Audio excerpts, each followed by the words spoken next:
لسه بدري. كمان شوي. احبتي المشاهدين، معنا الفنانه الاستاذه علا رامي، اهلا وسهلا بك ضيفه على كاميرا قناه الحريه، نقول لكم الف مبروك على دوره هذا العام من مهرجان الاعلام العربي. اهلا بيك، اهلا وسهلا. حابين نسمع انطباعك حول دوره هذا العام من المهرجان، رغم انه احنا في البدايه، ولكن الاعمال المشاركه من خلال هذه الدوره.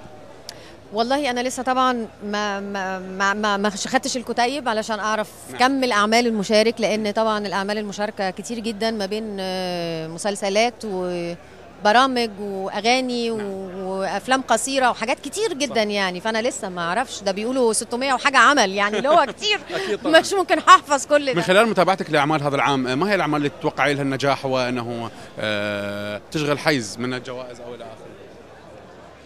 والله هو العمل الجيد هيفرض نفسه وهياخد الجايزه اللي يستحقها. مالك مشاركه فيه؟ انا لا، ان شاء الله مشاركه في السنه دي ببرنامج انا المذيعه بتاعته ولاول مره. جميل جدا. والبرنامج طبيعته انساني، اجتماعي انساني، واسمه احنا البعض، وحالات انسانيه تحت خط الفقر بروح لها في بيتها او في المكان اللي هي، وبحاول اساعدها واحاول